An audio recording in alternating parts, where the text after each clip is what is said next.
اللہ رب العزت کا بے پناہ فضل و کرم احسان اور شکر ہے، اس رب کی توفیق سے میں اور آپ پھر ایک بار جامع مسجد جموسر میں سنی اجتماع میں شریک ہیں۔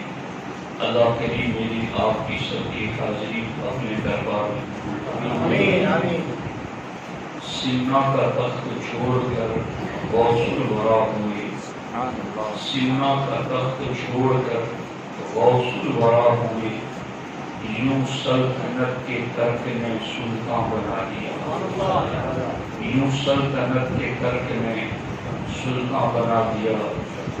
دوستان محترم، ہمارے سلسلہ اشرفیہ کے بانی اوحد الدین قدوۃ الکبریٰ غوث العالم قطب ربانی محبوب یزدانی حضرت سلطان میر سید اشرف جہانگیر سمنانی رضی اللہ تعالی عنہ ایک متبحر عالم دین تھے۔ آپ ایک بہت بڑے باعمل صوفی تھے، آپ ایک بہت بڑے فقیہ تھے، آپ ایک بہت بڑے مناظر تھے، آپ ایک بہت بڑے محقق اور مصنف تھے، آپ ماہر لسانیات تھے۔ آپ کی شان ماہر لسانیات کے اعتبار سے کتابوں میں یہ لکھی ہے کہ مخدوم پاک رضی اللہ تعالی عنہ نے پوری دنیا کی سیر کی ہے، پوری دنیا کی سیاحت آپ نے کی ہے، اور آپ جس علاقے میں تشریف لے جاتے اسی علاقے کی زبان میں ایک کتاب ان کی ہدایت کے لیے لکھ دیتے تھے۔ یہ ہے آپ کا ماہر لسانیات ہونا۔ آپ نے سب سے پہلے فارسی زبان میں قرآن کا ترجمہ لکھا۔ آپ مترجم قرآن بھی ہیں اور آپ مفسر قرآن بھی ہیں۔ آپ علم کلام کے بھی ایک جید عالم دین ہیں۔ آپ وہیں پر بحر معرفت و تصوف کے بھی بڑے عظیم غواص ہیں۔ سرکار مخدوم پاک رضی اللہ تعالی عنہ کی زندگی مختلف جہتوں سے جب ہم پڑھتے ہیں تو ہر جہت میں ہمیں آپ کی زندگی کمال در کمال تہ بتہ نظر آتی ہے۔ آپ کی کمالات اور آپ کی تعلیمات میں سے صرف چند باتیں آج کے اس سنی اجتماع میں آپ کی خدمت میں عرض کرنا چاہتا ہوں۔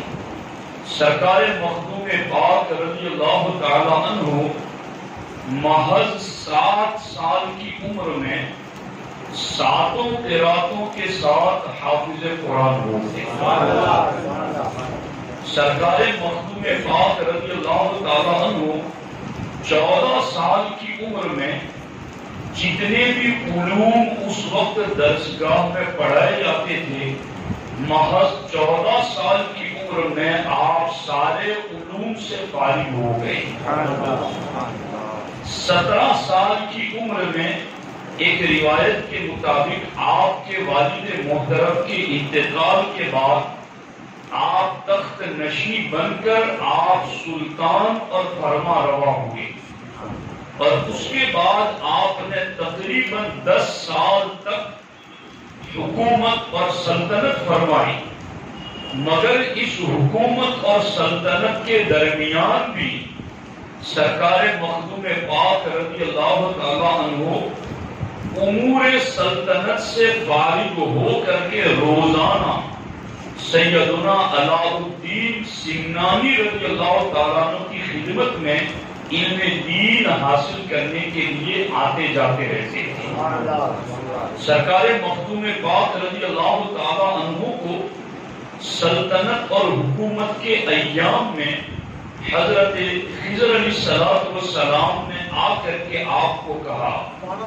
مخدوم پاک تو اسی وقت سلطنت کے خواہش مند نہیں تھے، لیکن وزراء سلطنت نے اور عمائدین سلطنت نے آپ کو بزور سلطنت کے تخت پر بٹھایا، مگر آپ دلی اعتبار سے تو اس سلطنت سے دوری لینا چاہتے تھے.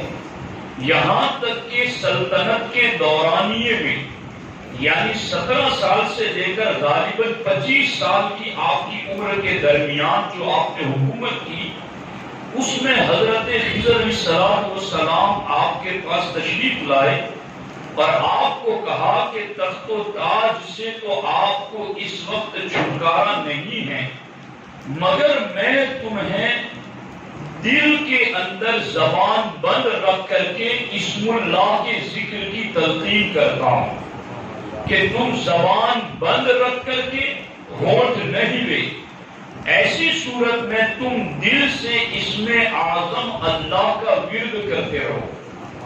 یہاں تک کہ حضرت خضر علیہ السلام کے بتائے ہوئے طریقے کے مطابق آپ یوں ذکر الہی کے اندر مصروف رہے اور جوں آپ ذکر میں آگے بڑھتے رہے، معرفت کے اللہ کی پہچان کے دروازے کھلتے گئے. یہاں تک کہ حضرت مخدوم پاک رضی اللہ تعالیٰ عنہ کا ایک مقام اور مرتبہ یوں آیا کہ حضرت اویس قرنی رضی اللہ تعالیٰ عنہ عالم روحانیت میں مخدوم پاک کے پاس تشریف لاتے ہیں، اور جو اویسی ذکر ہوتا ہے جو صوفیہ کی اصطلاح میں بلند درجوں کو طے کرنے کے لیے خاص ہے، اویس قرنی نے عالم بیداری ہو یا عالم خواب ہو، عالم روحانیت میں تشریف لا کر سلطان التارکین سید اشرف جہانگیر سمنانی رضی اللہ تعالی عنہ کو سلسلہ اویسیہ میں داخل فرما کر آپ کو ذکر اویسی کی تلقین فرمائی، اور سرکار مخدوم سمنانی رضی اللہ تعالی عنہ کی جو بعض ایسی خصوصیات ہیں جو صرف آپ ہی کی ہیں، ان میں سے ایک خصوصیت آپ کی سلسلہ اویسیہ میں یہ ہے کہ سلسلہ اویسیہ میں طریقہ تصوف کے ذریعہ جو آپ کا سلسلہ حضور سے ملتا ہے وہ حضرت اویس قرنی کے واسطے سے محض 2 ذریعوں سے حضور تک پہنچ جاتا ہے. اور وہ یوں ہیں کہ اللہ کے رسول علیہ السلام نے اپنے وصال سے پہلے حضرت عمر کو اور حضرت علی کو رضی اللہ تعالی عنہما بلا کر اپنا خرقہ دیا، اور سرکار نے فرمایا یمن میں میرا ایک عاشق رہتا ہے جس کا نام اویس ہے، یہ میری امانت اسے دے دینا. حضور نے علی اور عمر کے ذریعہ جو فیض اویس قرنی کو پہنچایا، اویس قرنی نے وہ فیض مخدوم پاک کو پہنچایا. تو بیچ میں صرف 2 واسطے ہیں کہ جن 2 واسطوں سے مخدوم پاک کو براہ راست سید المرسلین صلی اللہ علیہ وسلم کا فیض مل رہا ہے. ولیوں کے گروہ میں یہ شان منفرد مخدوم پاک کی ہے، ولیوں کے گروہ میں یہ امتیازی شان صرف مخدوم پاک کی ہے کہ آپ کو اتنے قریب کے واسطوں سے اللہ کے رسول علیہ السلام کا قرب ملا ہے. اور اسی پر بس نہیں گئے، سلطان سید اشرف جہانگیر سمنانی کی ایک انفرادی شان یہ بھی ہے کہ در صدیقین امت محمد علیہ السلام 2 کس با سبب ترک سلطنت بر جمیع اولیاء اللہ فضیلت دارن.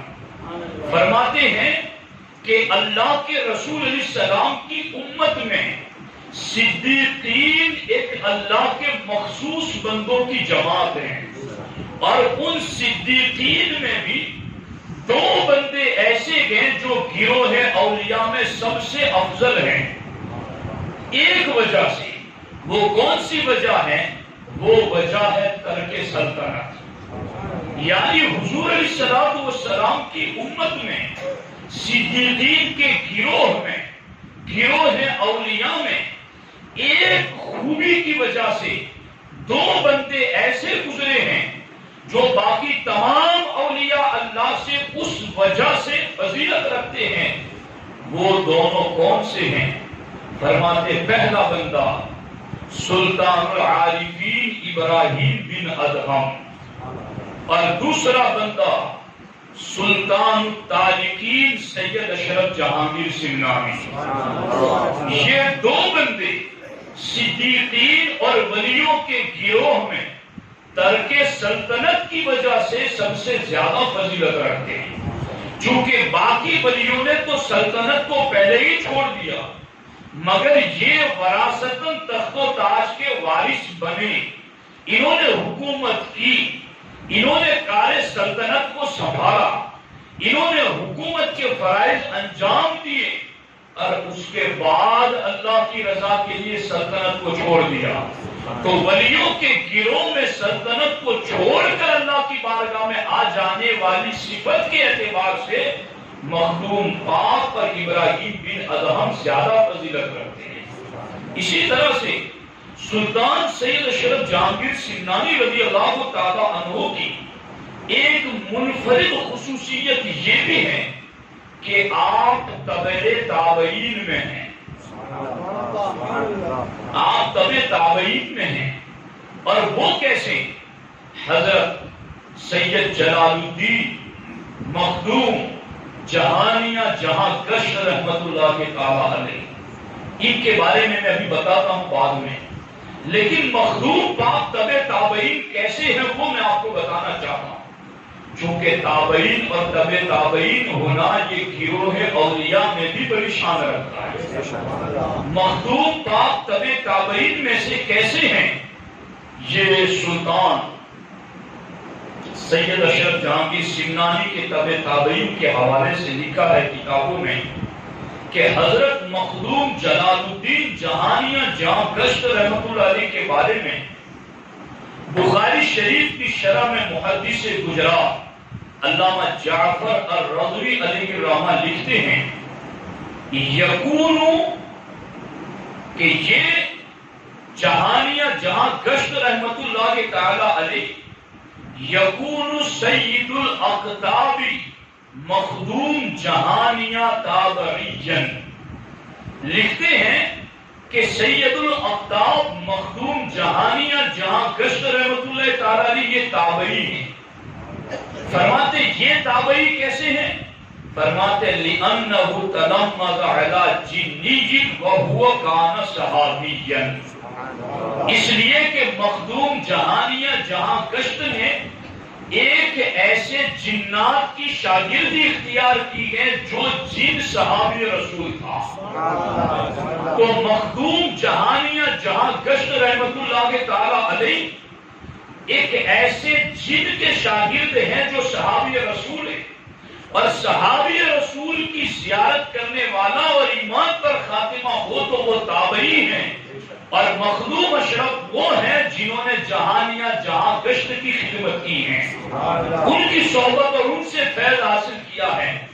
تو مخدوم جہانیہ جہاں گشت جن صحابی کی ملاقات اور تعلیم حاصل کر کے تابعی بنے، اور مخدوم پاک رضی اللہ تعالیٰ عنہ جلال الدین مخدوم جہانیہ جہاں گشت کی شاگردی اختیار کر کے آپ تبع تابعین ہوئے.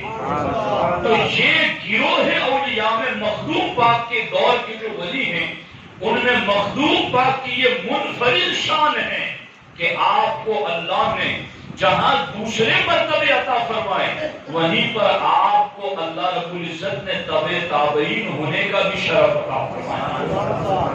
اور اسی پر بس نہیں ہے، سیدنا مخدوم پاک رضی اللہ تعالیٰ عنہ کی ایک شان یہ بھی ہے. حضرت نظام الدین یمنی علیہ الرحمہ طبقات الصوفیہ میں لکھتے ہیں کہ حضرت شیخ محی الدین ابن عربی رضی اللہ تعالیٰ عنہ خانہ کعبہ کے طواف میں مشغول تھے. اتنے میں محی الدین ابن عربی رضی اللہ تعالیٰ عنہ کیا دیکھتے ہیں کہ ایک شخص بہت تیزی سے کعبے کا طواف کر رہا ہے، یوں لگتا ہے جیسے ہوا اسے طواف کرا رہی ہے، کہ اتنی بھیڑ میں اس کے لیے کوئی رکاوٹ ہی نہیں ہے، وہ اتنی جلدی کعبے کا چکر لگا رہا ہے۔ تو حضرت نظام الدین یمنی رضی اللہ تعالیٰ عنہ لکھتے ہیں کہ محی الدین ابن عربی نے اس بندے سے پوچھا سلام کرنے کے بعد کہ آپ کون ہیں؟ تو پتا چلا کہ وہ حضرت سیدنا ابو بکر واسطی رضی اللہ تعالیٰ عنہ ہیں۔ تو حضرت محی الدین ابن عربی نے حرم میں دوران طواف ابو بکر واسطی کی یہ کرامت دیکھ کر ان سے پوچھا کہ حضور اس وقت غوث زمانہ کون ہے؟ تو حضرت محی الدین ابن عربی کو ابو بکر واسطی نے دوران طواف کعبہ یہ بتایا کہ اس وقت غوث زمانہ میں خود ہوں۔ کہا حضور آپ کے بعد کون ہے؟ کہا میرے بعد سیدنا جلال الدین مخدوم جہانیہ جہاں کشف غوث زماں ہے۔ کہا ان کے بعد کون ہے غوث زماں؟ کہا ان کے بعد غوث زماں مخدوم اشرف جہانگیر سنگھانی ہے۔ تو آپ دیکھ رہے ہیں ان کی غوثیت کا اعلان بھی حرم میں ہو رہا ہے، اور ابو بکر واسطی کی زبان سے ہو رہا ہے، اور محی الدین ابن عربی سے آگے لکھ رہے ہیں، اور نظام الدین یمنی نے اس کو اپنی کتاب میں لکھا۔ تو مخدوم پاک کا غوث ہونا یہ بھی کتنی بڑی شان ہے۔ اب جس غوث وہ جلال الدین جہانیہ گشت بھی غوث تھے ابو بکر واسطی کے بعد، اور مخدوم جہانیہ جہاں گشت کے بعد مخدوم اشرف جہانگیر سمنانی غوث زماں۔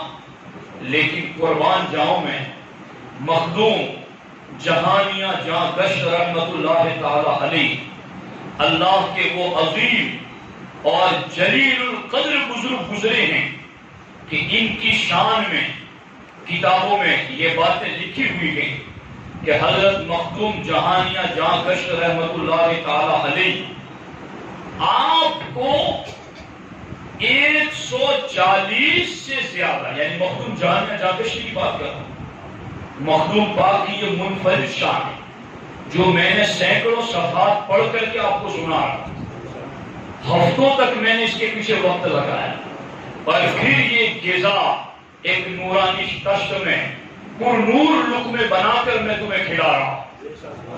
اس کو اسی لذت سے سنو جس لذت سے میں تمہیں بتا رہا ہوں۔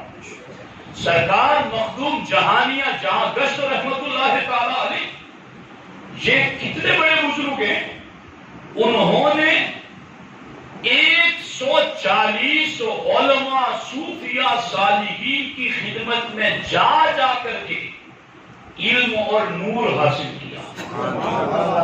140 سے زیادہ، ایک روایت میں تو میں نے 400 پڑھا ہے، یہاں 140 ہے، دوسری جگہ 400 ہیں۔ اور مخدوم جہانیہ جہاں گشت رحمت اللہ تعالیٰ علیہ کے بارے میں مخدوم پاک نے لکھا تھا طائف اشرفی میں کہ مخدوم جلال الدین جہاں گشت رحمت اللہ تعالیٰ علیہ کو جن زمین پر زندہ ولیوں سے سلسلہ اور خلافت و اجازت نہ مل سکی، ان ولیوں نے خواب میں آ کر انہوں نے اجازت عطا فرمائی۔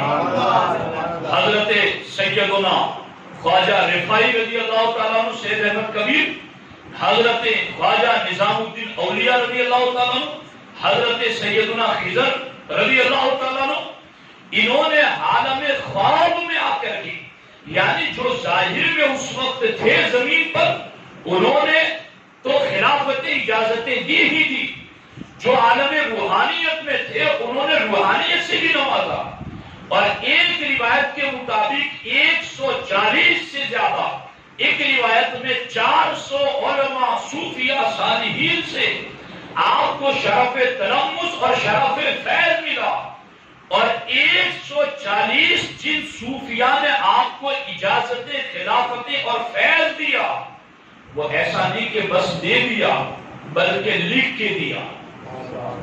140 علماء اور صوفیاء نے سند کے ساتھ اپنی ذات سے لے کر حضور تک. جس طرح ہماری یہ جو ہم بول رہے ہیں نا، ہمیں ہمارے علماء نے، ہمارے اساتذہ نے ہمیں سندیں دی ہیں، پر ہماری سندوں میں یہ لکھا ہوا ہے کیا کہ میں نے فلاں سے پڑھا، فلاں نے فلاں سے پڑھا، فلاں نے فلاں سے پڑھا، اور حضور تک وہ سلسلہ ہمارے پاس لکھا ہوا ہمارے اساتذہ کی دستخط کے ساتھ موجود ہے.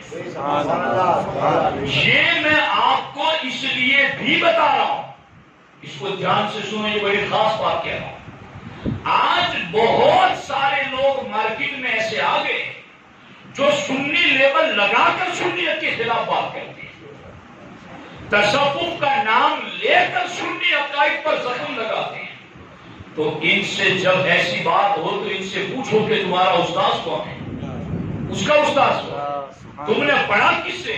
خدا کی قسم میں علم دین کا ایک چھوٹا سا طالب علم اور خادم ہوں، مگر یہ جتنے بھی آج شتروگرے اہل سنت کے نام پر اہل سنت کو بدنام کر رہے ہیں، ان کے 5 نسب نامے علم کے اوپر پوچھو، 5ویں نام تک پہنچتے پہنچتے جس کا بھی وہ نام لیں گے ہم ان کی کتابوں سے نکال کر دکھائیں گے کہ جن کا تم نام لے رہے وہ آج انہی کی تعلیمات کے خلاف جا رہے ہو. باز آ جاؤ ان حرکتوں سے. یہ میں کوئی جبوسر کے لیے نہیں کہہ رہا، لیکن ہمارا پیغام پوری دنیا میں پہنچ رہا ہے، پر اہل سنت کے علماء اس پر بڑی باریک نظر رکھتے ہیں. چونکہ آپ کو پتا ہے نا کہ جب یہ کورونا پھیلا تو حکومت نے جگہ جگہ ٹیسٹنگ کے لیے لوگوں کو کھڑا کر دیا. مال میں جاؤ تو بھی ٹیسٹ کرو، ہوائی جہاز میں جاؤ تو بھی ٹیسٹ کرو، ریلوے اسٹیشن پہ جاؤ تو بھی ٹیسٹ کرو. کیوں؟ بیماری لگ نہ جائے کسی کو. تو جہاں بیماریاں جسمانی پھیل جائے وہاں پر جسمانی ڈاکٹر بہت گہری نظر رکھتے ہیں، اور جہاں ایمانی اور روحانی بیماریاں پھیل رہی ہو وہاں علماء اہل سنت کو بڑی گہری نظر رکھنی پڑتی ہے. اور ہم عالمی سطح پر تصوف کے نام پر، صوفیت کے نام پر اولیاء اللہ کا غلط نام لے کر کے اہل سنت کو زخمی کر رہے ہیں. ہم ایسے لوگوں کو بتا رہے ہیں خدا رحم کرو اہل سنت پر، اس لیے کہ آج اہل سنت و جماعت بہت زیادہ گرداب میں ان کی کشتی مبتلا ہے. ہر کوئی اپنی ایک الگ ہی بات کر رہا ہے، مگر ہم جن کے دامن سے جڑے ہوئے ہیں اللہ کا ہم پر بڑا احسان ہے کہ ان ولیوں نے ہم کو بے سہارا نہیں چھوڑا. ان ولیوں کا کیا عقیدہ طریقہ تھا یہ کتابوں میں لکھ کر بتا کر گئے. آج کوئی ان کے طریقے سے بھاگ رہا ہے تو ہم اسے بھاگنے نہیں دیں گے، اور کوئی غلط تشریح اور غلط تعبیر عقائد اہل سنت اور نظریات اہل سنت کی کرنا چاہے گا تو ہم اسے کرنے نہیں دیں گے، اس لیے کہ رضا کے غلام ابھی زمین پر زندہ ہے، اور ہمیں رضا نے صوفیوں کا صحیح پیغام بتایا. یہ دیکھو مخدوم جہانیہ جہاں کشت رحمۃ اللہ تعالی، ان کو 140 سے زیادہ صوفیہ مشائخ نے طریقت کی، شریعت کی، حقیقت کی سند نام بنام لکھ کر کے دی. نام بنام لکھ کر کے 140 سے زیادہ صوفیوں نے دی ہیں. وہ مخدوم جہانیہ جہاں گشت جب میرے شیخ اور ہمارے قدوۃ الکبریٰ ہمارے مرشد سید اشرف جہانگیر سمنانی جب ان سے ملاقات کرتے ہیں تو جلال الدین جہانیہ جہاں گشت مخدوم پاک کو سینے سے لگا لیتے ہیں، اور سینے سے لگا کر کیا کہتے ہیں کہ مجھے فلاں ولی نے یہ اجازت دی، اشرف جہانگیر میں تمہیں وہ اجازت دیتا ہوں. مجھے فلاں ولی نے یہ اجازت دی، اشرف جہانگیر میں تمہیں وہ اجازت دیتا ہوں. 140 سلسلوں کے نام بنام پکار کر کے غوث زماں مخدوم جہانیہ جہاں گشت نے سینے لگا کر مخدوم پاک کو کہا کہ 400 ولیوں کا باطنی فیض جو میرے سینے میں ہے اشرف جہانگیر آج میں وہ تمہیں عطا کر رہا ہوں. یہ ہے مخدوم پاک کی شان، یہ ہے مخدوم اشرف جہانگیر سمنانی رضی اللہ تعالی. اب یہ مخدوم اشرف جہانگیر سمنانی رضی اللہ تعالیٰ عنہ آپ کی عظمت و شان کے حوالے سے باتیں بہت زیادہ ہیں، مگر اس حوالے سے میں اختصار کرتے ہوئے آپ کی خدمت میں چند باتیں عرض کرنا چاہتا ہوں۔ حضرت مخدوم بہار مخدوم شیخ شرف الدین یحییٰ منیری رضی اللہ تعالیٰ، کہو نا سبحان اللہ۔ مجھے پتہ نہیں چل رہا کہ آپ لوگ لذت محسوس کر رہے ہیں یا نہیں کر رہے ہیں۔ ان بزرگوں کے بڑے احسانات ہیں ہندوستان والوں ہم تک دین پہنچانے کے، پتہ نہیں کون سا تار کہاں جڑا اور ہم تک ان کا نور پہنچا۔ ان کے نام پر خوش ہوتے رہو اور سبحان اللہ اس نیت سے بولتے رہو کہ ان کی روح کو اس کا ثواب پہنچتا رہے۔ یہ مخدوم شرف الدین یحییٰ منیری جنہیں مخدوم جہاں کہتے ہیں، مخدوم شیخ شرف الدین یحییٰ منیری انتقال کا وقت قریب آیا تو انہوں نے کہا اپنے مریدوں سے میرا وصال ہو جائے تو جنازہ تم نے نہیں پڑھا، جنازے کے لیے ایک صحیح النسب سید آئے گا اور اس کی پہچان یہ ہوگی کہ وہ ساتوں قراتوں کا حافظ قرآن ہوگا، وہ آئے گا، وہ میرا جنازہ پڑھائے گا۔ ادھر لوگ مخدوم جہاں شرف الدین یحییٰ منیری ان کا جنازہ رکھ کر انتظار کر رہے ہیں۔ اتنے میں دور سے گرد اٹھی، لوگوں نے قافلہ آتے ہوئے دیکھا تو پوچھا آپ میں کوئی سید ہے؟ کہا ہے سید، کہا وہ سید ساتوں قراتوں کا حافظ قرآن بھی ہیں؟ کہا ہاں ہے حافظ قرآن۔ جتنی بھی نشانیاں شرف الدین یحییٰ منیری رضی اللہ تعالیٰ نے بتائی تھی وہ ساری نشانیاں مخدوم پاک میں موجود۔ کہا حضرت آپ ہی کی وصیت کی جنازہ پڑھائیے۔ جنازہ پڑھایا، دفنایا گیا۔ دفنانے کے بعد مخدوم پاک اپنے جہاں آپ کو رہنا تھا وہاں گئے تو حضرت شرف الدین یحییٰ منیری نے قبر سے ہاتھ باہر، لوگ حیران، لوگ ڈر گئے کہ کیا ہوا۔ مخدوم پاک کے پاس آئے، مخدوم پاک نے فرمایا کہ حضرت شرف الدین یحییٰ منیری کو رجال الغیب اولیاء اللہ سے ٹوپی ملی تھی اور انہوں نے تمہیں وصیت کی تھی وہ قبر میں رکھنے کی، مگر تم رکھنا بھول گئے، وہ اس کو لینے کے لیے انہوں نے ہاتھ باہر نکالا۔ لوگوں کو یاد آیا، ٹوپی لائے، مخدوم پاک نے وہ ہاتھ میں رکھی تو ہاتھ اندر واپس چلا۔ اندر والا بھی زندہ ہے اور اوپر والا بھی جانتا ہے کہ اندر والے نے ہاتھ نکالا کیوں۔ ہم پر اعتراض مت کرو کہ ہم ولیوں کے مزار پہ کیوں جاتے ہیں۔ ان ولیوں کو تو اسی وقت سے ہمارا پتہ چل جاتا ہے جب ہم اپنے گھر سے ان کی نیت سے سفر شروع کرتے ہیں۔ ہم پر اعتراض مت کرو، ہم اس گروہ کے ساتھ ہیں جو گروہ صراط الذین انعمت علیہم ہے۔ ہم اس جماعت ناجیہ کے ساتھ ہیں جن کے لیے رب نے کہا وَكُونُوا مَعَ الصَّادِقِينَ۔ ہم اس گروہ کے ساتھ ہیں جن کے بارے میں رب نے کہا سبیل المومنین کی پیروی کرو۔ ہم اس گروہ کے ساتھ ہیں جس گروہ کے بارے میں رب نے کہا وَاتَّبِعْ سَبِيلَ مَنْ أَنَابَ إِلَيَّ۔ ہم تو ایسے صالحین کے ساتھ ہیں۔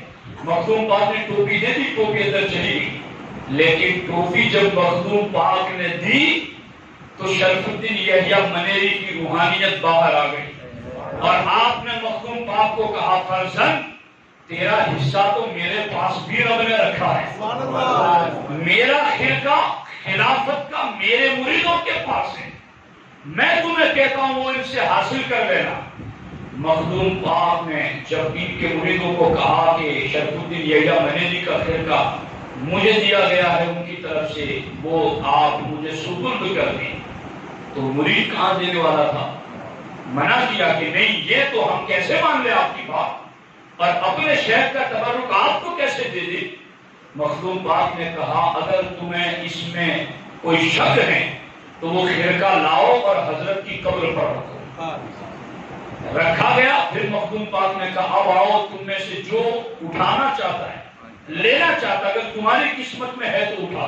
انہوں نے اٹھانا چاہا تو کسی سے اٹھ ہی نہ سکا، جسے خود اٹھا کر گھر سے لائے تھے، مزار پر رکھتے کہ اٹھانے کی طاقت نہیں ہے۔ مخدوم پاک نے کہا اب میں ہاتھ لگاؤں، اب آپ لگائیں۔ مخدوم پاک نے ہاتھ لگایا تو پھول کی پتی کی طرح اٹھا دیا، پہنا اور وجد کے لہجے میں شروع کر دیا چلنا علاء الدین گنج نبات کی خدمت میں۔ یہ ہے مخدوم پاک کی شان کہ جن کو دینے کے لیے روحانی جن قبر سے بھی باہر آ گئے، اور جن 400 نے دیا تھا انہوں نے یک بیک سینے سے سینہ لگا کر کے دے دیا۔ یہ مخدوم پاک رضی اللہ تعالیٰ عنہ کی شان ہے۔ اسی لیے سرکار مخدوم اشرف کی ان شانوں کے حوالے سے اپنے مزید آپ کو آزمائش میں نہیں رکھنا چاہتا، میں اب اپنے اصل ٹاپک کی طرف بڑھ رہا ہوں۔ جن کی اتنی بڑی شان ہے، ان کے مزار کے ارد گرد ایک تالاب ہے جس کو نیر شریف کہتے ہیں۔ جب چونکہ میں بھی اسی سلسلے کا ایک ادنا گنہگار خادم ہوں، میں بھی اسی سلسلے کا ایک ادنا غلام ہوں۔ جب میں الجامعۃ الاشرفیہ مبارک پور میں پڑھ رہا تھا تو ہم مخدوم پاک کی عرس میں تو پابندی سے جاتے ہی جاتے تھے، مگر ہم آئے دن بھی جب بھی ہمیں چھٹی ملتی تھی تو ہم اپنے پیر خانے ضرور جاتے تھے اور مخدوم پاک کی چوکھٹ پر جاتے تھے۔ وہاں ہمیں کیا دیکھنے کو ملتا وہ میں آپ کو بتا رہا ہوں، اور یہ جو بات میں آپ کو بتا رہا ہوں نا، کل کوئی غیر کا مقلد کھڑا ہو کر آپ کو یہ کہیں کہ سنی کس سے سنانے کی آتی ہے، تو اب میں تمہیں برکت المصطفیٰ فی الہند شیخ عبدالحق محدث دہلوی کی بات سنا رہا ہوں، جنہوں نے بر صغیر پاک و ہند میں علم حدیث پہنچایا۔ جتنے حدیث کے دعوے دار ہیں وہ ان کی بات کا انکار نہ کر سکیں گے۔ وہ اپنی کتاب اخبار الاخیار شریف میں کیا لکھتے ہیں کہ مخدوم پاک کا جو آستان ہے وہاں مخدوم کا ایسا فیض برستا ہے کہ جس کو جن آسے بھوت پریت پریشان کرتے ہیں اس علاقے میں مخدوم پاک کا نام لینا ہی کافی ہے۔ مخدوم پاک کا نام لینا ہی کافی ہے۔ اور یہ تو انہوں نے لکھا ہے مگر ہم نے اپنی آنکھوں سے دیکھا ہے کہ مخدوم پاک کے روزے کے ارد گرد لوگ چلا رہے ہیں، بیڑیوں میں جھگڑے ہوئے ہیں اور رو رہے ہیں یا مخدوم یا مخدوم۔ اور تھوڑی دیر میں جب ضربیں لگنا شروع ہو جاتی ہے، چند گھنٹے گزرتے ہیں کہ وہ بندہ ایسے آسیب سے نکل جاتا ہے جیسے اس کو کبھی کوئی تکلیف ہوئی ہی نہیں تھی۔ وہ فیض مخدوم پاک کے آستانے پر خدا کی قسم۔ اور پھر یہ چیز کہ مخدوم پاک کا جو آستانہ ہے وہ ایک بہت بڑے ٹیلے پر ہے، اور آپ کے آستانے کے ارد گرد ایک حوض ہے، تالاب ہے، نیر شریف جس کو کہتے ہیں۔ یہ خود مخدوم پاک نے اور آپ کے ساتھیوں نے کھودا ہے۔ اور کیسے کھودا ہے؟ کیسے کھودا ہے؟ نفی و اثبات کے ذکر کے ساتھ۔ کیا مطلب اس کا؟ ہر صوفی جب پھاوڑا اٹھاتا تو اٹھاتے وقت پڑھتا لا الہ، اور جب لگاتا تو الا اللہ کی ضرب لگاتا۔ یوں لا الہ پڑھو نا، لا الہ لا الہ، ایسی ضربیں لگا لگا کر کے مخدوم پاک نے اور آپ کے ساتھیوں نے اس تالاب کو کھودا۔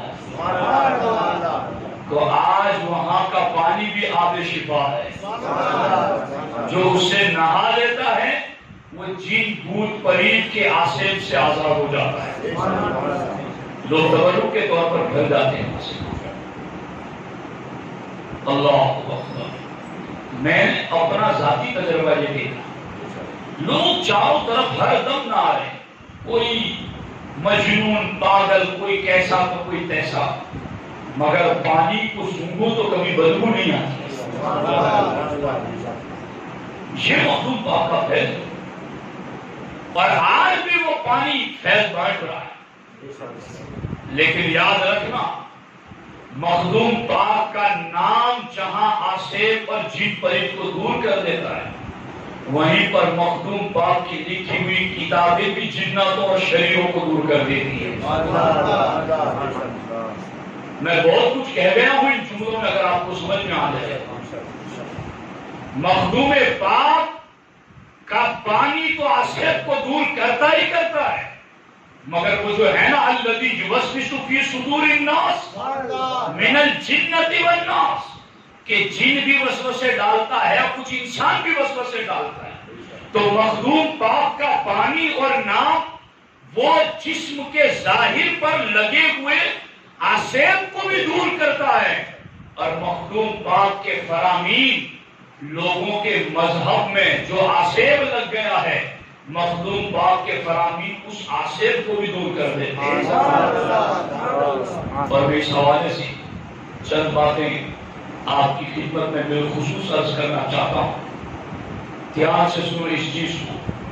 آج لوگوں نے تصوف کا حلیہ بگاڑ کے رکھ دیا، طریقت کے نام کو معاذ اللہ رب العالمین ایسا بنا کر رکھ دیا ہے کہ غیروں کو طریقت پر انگلی اٹھانے کا انہوں نے موقع دے دیا۔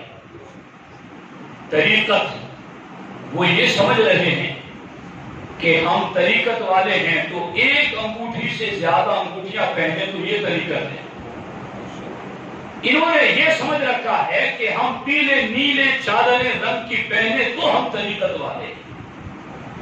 انہوں نے یہ سمجھ رکھا ہے کہ ہم کڑے ڈال لیں ہاتھوں میں، کانوں میں بالیاں ڈال لیں تو یہ طریقت و تصوف ہے۔ یاد رکھنا، یہ داتا گنج بخش علی حجویری کی کتاب کشف المحجوب میں لکھے ہوئے فرمان کے روشنی میں یہ مستصنفین جھوٹے نقلی بناوٹی صوفیوں کا گروہ ہے، جنہوں نے ان نقلی باتوں کو ایجاد کر کے اصلی تصوف کو زخمی کرنے کا ارادہ کیا ہے۔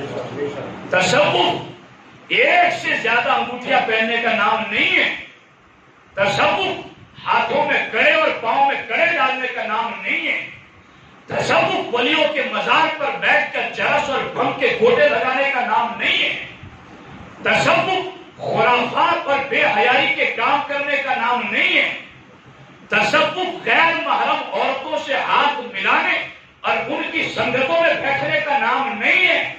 تصوف کیا ہے وہ ہمیں مخدوم پاک نے بتایا ہے۔ تصوف یہ ہے کہ کوئی 5 وقت کی نماز پڑھتا ہے تو تم تہجد بھی پڑھو، یہ تصوف ہے، تم اشراق بھی پڑھو، یہ تصوف ہے، تم اوابین بھی پڑھو، یہ تصوف ہے۔ تصوف کیا ہے؟ کوئی صرف زکات کے طور پر مال نکالتا ہے تو تم روزانہ للہ خیرات کرتے رہو، یہ تصوف ہے۔ تصوف اپنے لبوں سے صرف نماز میں قرات کرنے کا نام نہیں ہے، نماز میں بھی قرات کرو اور صبح و شام رب کا قرآن اضافی پڑھتے رہو، یہ تصوف ہے۔ تم دکان پر ہو یا کاروبار میں کسی بھی جگہ پر ہو، تمہاری زبان پر اللہ و رسول کا ذکر رہے، یہ تصوف ہے۔ تصوف خرافات کا نام نہیں ہے، تصوف نیکیوں میں آگے بڑھ جانے کا نام ہے، تصوف بے حیائیوں کا نام نہیں ہے، تصوف نیک اعمال میں آگے بڑھ جانے کا نام ہے۔ اور اب میں آپ کو اس پر حوالہ مخدوم پاک کی کتاب سے پیش کر رہا ہوں۔ یوں تو میرے پاس باتیں بہت ساری، مگر کہیں ایسا نہ ہو کہ جب بھی میرا نام آئے باری کا بیان کا تو آپ میرا نام سن کے ہی بھاگ جائیں کہ اب یہ تو بڑی لمبی تقریریں کرتا ہے، تو اس کی محفل میں بیٹھنا نہیں ہے۔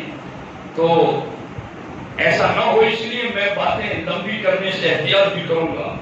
اب دیکھو یہاں پر تصوف کس کو کہتے ہیں؟ نیکیوں میں آگے بڑھنے اور سبقت کرنے کو تصوف کہتے ہیں۔ اس پر میں آپ کو 2 حوالے پیش کر رہا ہوں۔ ایک حضرت خواجہ نظام الدین اولیاء چشتی رضی اللہ عنہ، اور دوسرا حوالہ میرے مرشد مخدوم پاک۔ دونوں حوالے سنیں۔ حضرت نظام الدین اولیاء سے کسی نے پوچھا کہ زکوٰۃ کیا ہے؟ تو حضرت فوائد الفواد میں حضرت نظام الدین اولیاء رضی اللہ عنہ لکھتے ہیں کہ زکوٰۃ سے نوع، زکوٰۃ کی 3 قسمیں ہیں، زکوٰۃ شریعت، زکوٰۃ طریقت و زکوٰۃ حقیقت ہے۔ توجہ، طریقت کس کو کہتے ہیں وہ میں بتانے لگا کہ شریعت والی زکوٰۃ، طریقت والی زکوٰۃ اور حقیقت والی زکوٰۃ۔ آج جب ہم کسی کو خرافات پر روکتے ہیں تو وہ ہم سے کہتا ہے کہ آپ مولانا شریعت والے ہیں، ہم طریقت والے ہیں۔ لوگوں میں تمہیں بتا دوں کہ طریقت کے شہنشاہوں نے ہمیں طریقت بتائی کیا ہے۔ تم کس طریقت کی بات کر رہے ہو؟ ہم نے طریقت نظام الدین اولیاء سے سیکھی، ہم نے طریقت مخدوم پاک سے سیکھی۔ نظام الدین اولیاء فرماتے ہیں اللہ کا فریضہ زکوٰۃ دینے کا پوچھ رہے ہو، میں تمہیں بتاتا ہوں زکوٰۃ 3 طرح کی، شریعت والی زکوٰۃ، طریقت والی زکوٰۃ اور حقیقت والی زکوٰۃ۔ فرماتے ہیں زکوٰۃ شریعت 5 کہ از 20 درم پنچم درم بدہر۔ فرماتے ہیں زکوٰۃ والی شریعت والی زکوٰۃ یہ ہے کہ 200 درہم کے اللہ نے تمہیں مالک بنا دیا تو تم اس میں سے 5 درہم نکالو، یہ زکوٰۃ والی شریعت۔ اور پھر آگے لکھتے ہیں زکوٰۃ طریقت 5 کہ از 20 درم پنچم درم نگاہ دار باقی بدہت۔ فرماتے ہیں طریقت والی زکوٰۃ یہ ہے کہ 200 درہم ہو تو اس میں سے 5 رکھ لے، باقی دے دے اللہ کی راہ میں۔ اور آگے فرماتے ہیں زکوٰۃ حقیقت 5 کہ ہما بدہت ہیچ نگاہ ندارت، یہ فارسی میں لکھا۔ فرماتے ہیں حقیقت والی زکوٰۃ یہ ہے کہ 200 کے 200 درہم دے دے، ایک بھی اپنے پاس بچا کے نہ رکھے۔ سمجھ آ رہی؟ آج اگر کوئی کڑے پہن کے، انگوٹھیاں پہن کے یا خرافات کر کے ہمیں یہ کہہ رہا ہے کہ ہم تو طریقت والے، ان کو بتاؤ کہ طریقت گناہ میں بڑھنے کا نام نہیں ہے، طریقت نیکیوں میں بڑھنے کا نام ہے۔ شریعت میں تو زکوٰۃ 200 درہم پر 5 درہم ہی فرض ہے، مگر نظام الدین اولیاء کیا فرماتے ہیں؟ طریقت والوں کی زکوٰۃ یہ کہ 200 درہم ہے تو 5 نکال لے، باقی 195 اللہ کی راہ میں دے دی۔ یہ ہے طریقت والے اور یہ ہے حقیقت والے۔ اور اب اس پر آگے مخدوم پاک کیا لکھتے ہیں؟ مخدوم پاک رضی اللہ تعالیٰ عنہ لطائف الشرفی میں لکھتے ہیں کہ حضرت قدوۃ الکبریٰ بھی فرمودن زکوٰۃ اہل شریعت دیگر است و زکوٰۃ اہل طریقت دیگر۔ مخدوم پاک لطائف الشرفی میں لکھتے ہیں کہ شریعت والوں کی زکوٰۃ الگ ہے، طریقت والوں کی زکوٰۃ الگ ہے۔ جی سمجھ آ رہی؟ بار تو نہیں لگے میری بولی؟ جی مجھ پر ان لوگوں کی شرارتیں بہت بار لگتی ہیں، اس لیے میں یہ بول کر اپنا بوجھ اتار رہا ہوں۔ ہمارا فرض ہے کہ ہم ایسے وقت میں اپنی قوم کو حقیقی ولیوں کا پیغام پہنچائیں۔ اگر آج ہم لوگوں کے چہرے دیکھ کر خیانت کر جائیں تو منبر پر بیٹھنے والا مولوی بھی لعنت میں مبتلا ہے۔ یہ قرآن کی آیت کا ترجمہ میں نے آپ کو سنا، اس لیے ہمیں خیانت نہیں کرنی۔ مخدوم پاک کہتے ہیں کہ شریعت والوں کی زکوٰۃ الگ ہے، طریقت والوں کی زکوٰۃ۔ آج کا ایک شخص جس کو آپ فرض نماز کا کہیں کہ فرض نماز کے لیے تو آ جاؤ یار، کہا نہیں میں تو باطن کی روحانی نماز پڑھتا ہوں۔ جی تو اس سے کہے کہ یار یہ تو فرض نماز ہے، مسجد آؤ۔ کہا نہیں تم شریعت والے بات چھوڑو، ہم طریقت والے۔ وہ نماز چھوڑ کر طریقت کی بات کر رہا ہے، وہ عورتوں سے ہاتھ ملا کے طریقت اور تصوف کی بات کر رہا ہے۔ مخدوم پاک کہتے ہیں کہ شریعت والوں کی زکوٰۃ الگ ہے، طریقت والوں کی الگ ہے۔ اگر آج کے لوگ ہوتے نا تو وہ یوں کہتے ہیں کہ شریعت والوں کی زکوٰۃ ہے 200 درہم میں 5 نکالو، اور طریقت والوں کی زکوٰۃ آج کے لوگوں کی زبان میں یہ بنتی کہ 1 روپیہ بھی نہ نکالو یا ہم طریقت والوں کی زکوٰۃ۔ مگر مخدوم پاک تو ہمارے مخدوم ہے نا، وہ تو قدوۃ الکبریٰ ہے، وہ تو غوث الصالحین ہیں، وہ تو چلنے والوں کے رہبر و رہنما ہیں۔ انہوں نے کہا طریقت والوں کی زکوٰۃ الگ ہے، شریعت والوں کی الگ ہے۔ اور پھر کیا بتایا؟ لکھا انہوں نے آگے، فرماتے ہیں کہ حضرت شیخ ابو بکر شبلی سے کسی نے پوچھا کہ 200 درہم میں سے کتنی زکوٰۃ دینی ہے؟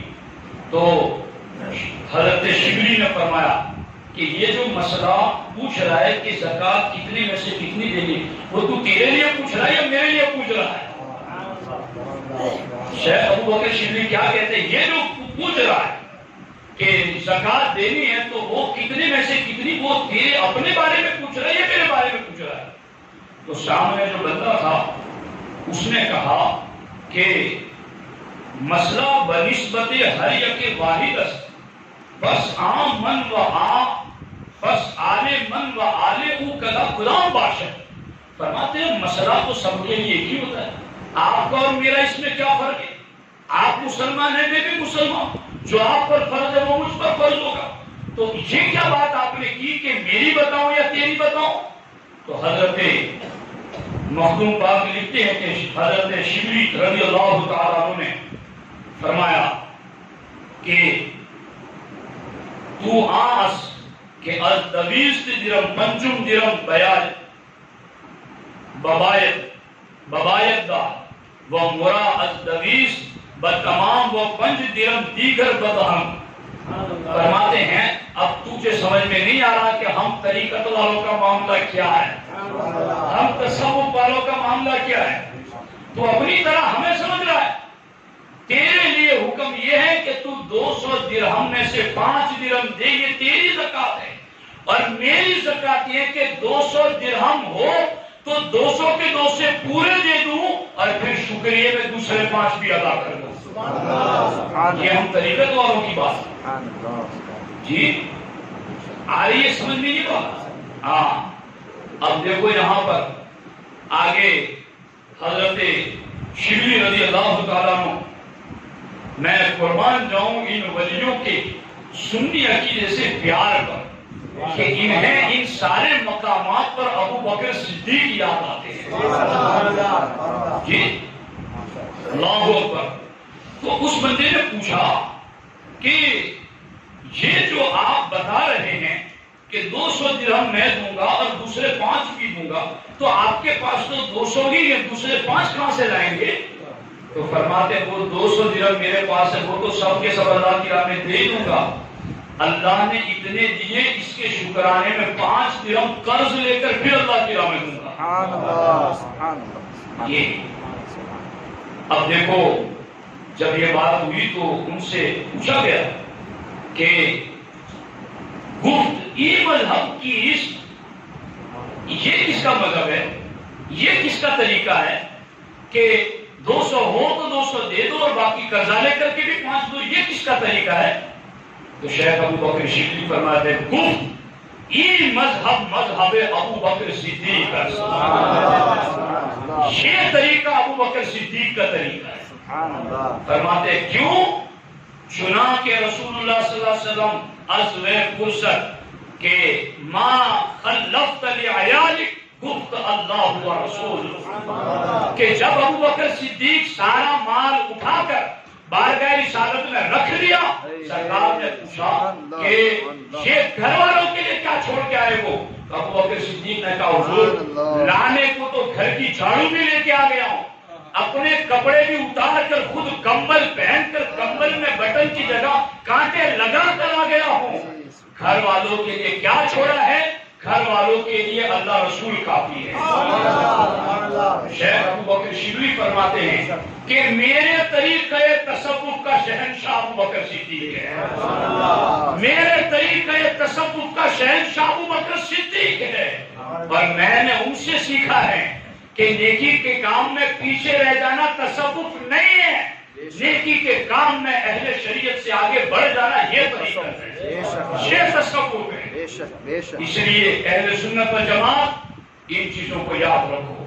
اگر آپ کو تھوڑی زحمت میں دے رہا ہوں، مجھے بھی دشواری ہے پڑھنے میں، مگر یہ محفلیں مجھے بار بار ملتی نہیں ہیں، اور پھر یہ کہ زندگی کا کوئی ٹھکانہ نہیں، کب زندگی کی ڈور ٹوٹ جائے اور ہماری باتیں ادھوری رہ جائیں۔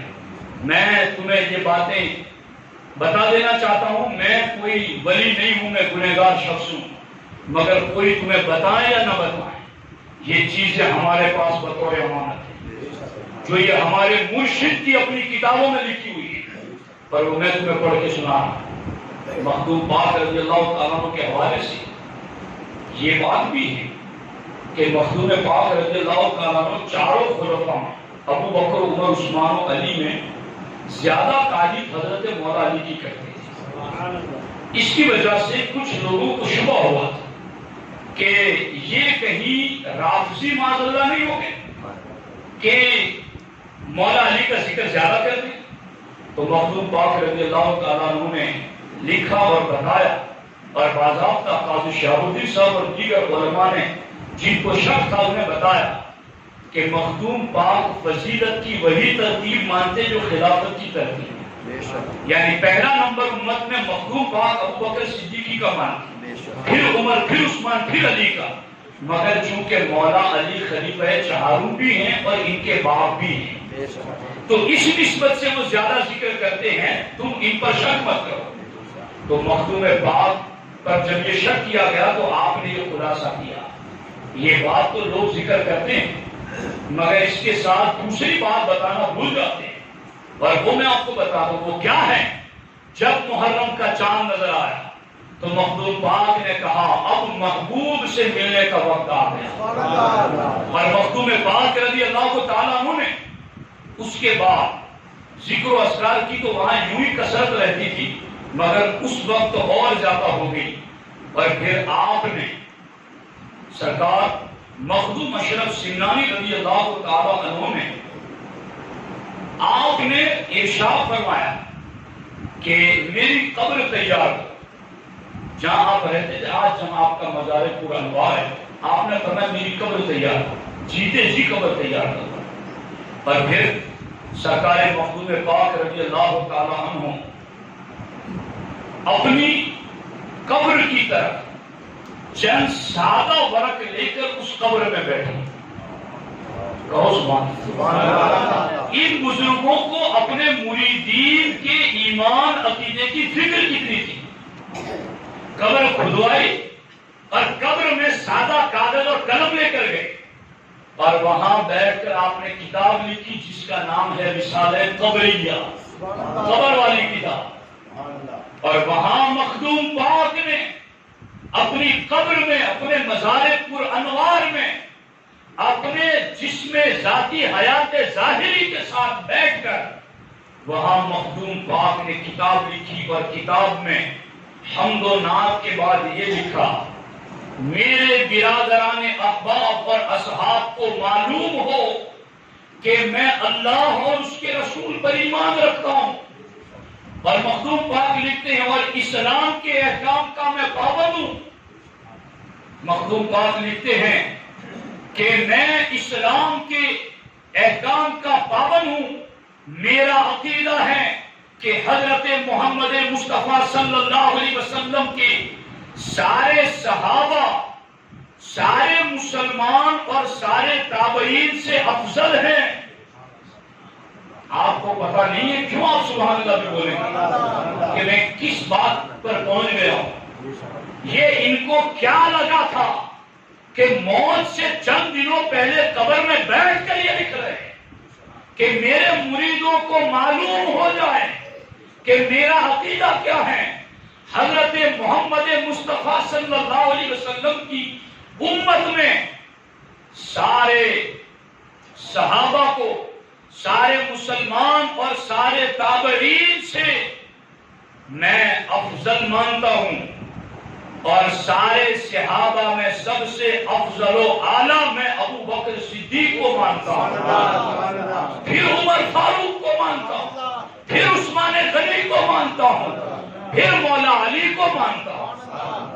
یہ مخدوم پاک نے اپنی قبر میں بیٹھ کر ہم غلاموں کے لیے لکھ دیا۔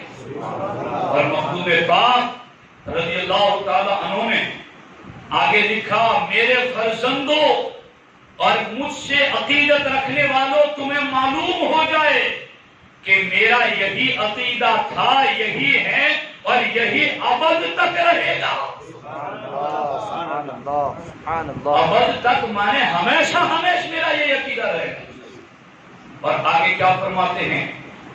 اللہ اکبر، فرماتے جس شخص کا یہ عقیدہ نہ ہو وہ گمراہ ہے اور زندیق ہے، اور میں اس سے بیزار ہوں، اور اللہ اللہ بھی اس سے ناراض ہے.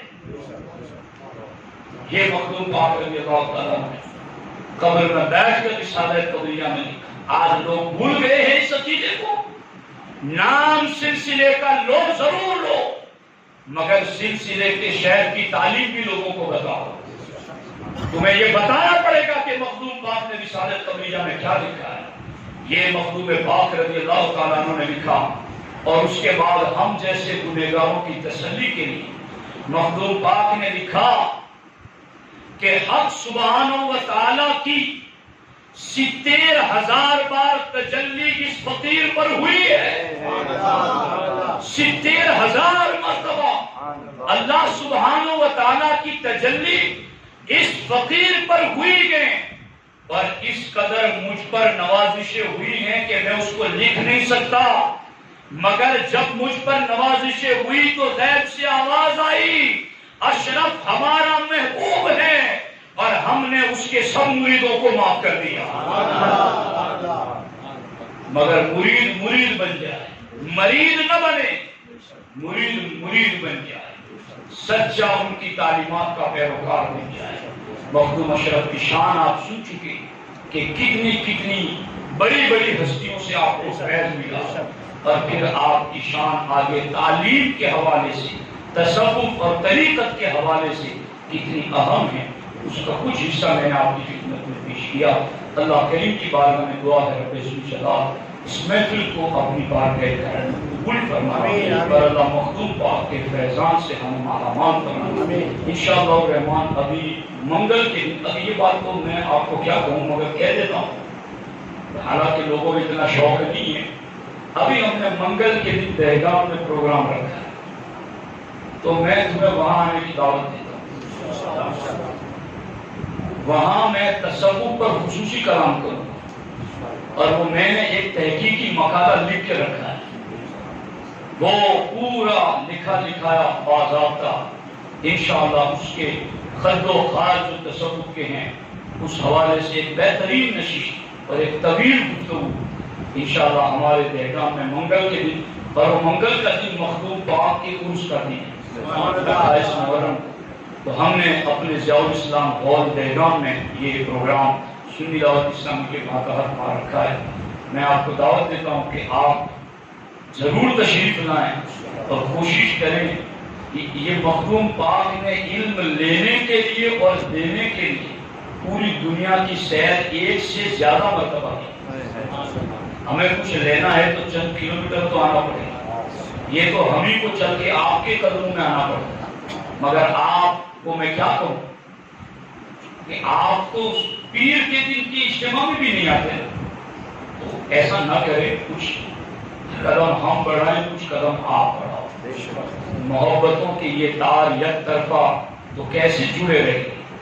یہ میرے کچھ ساتھی آتے ہیں باہر سے یہاں آتے، تو آپ لوگوں کا بھی تو کچھ فرض بنتا ہے. میں کوشش یہ کرتا ہوں کہ ایک مرتبہ جو بات کہہ دوں، اگر ضرورت نہ ہو تو اس کو 2 مرتبہ نہیں پیش کریں. پر ہماری ہر محفل یہ ایسی علمی محفل ہوتی ہے. تو میں آپ کو پرخلوص دعوت دیتا ہوں. سوموار کے دن انشاءاللہ حضرت چاندی مسجد میں سنی اجتماع ہوگا، اور انشاءاللہ منگل کے دن سرکار مخدوم پاک کی شان میں خصوصی پروگرام دہگام میں ہوگا. آپ کو دعوت پیش کرتا ہوں، دونوں جگہ آپ ضرور شرکت فرمائیں. اللہ تعالی ہم سب کو مخدوم پاک کے فیضان سے مالا مال فرمائے. السلام علیکم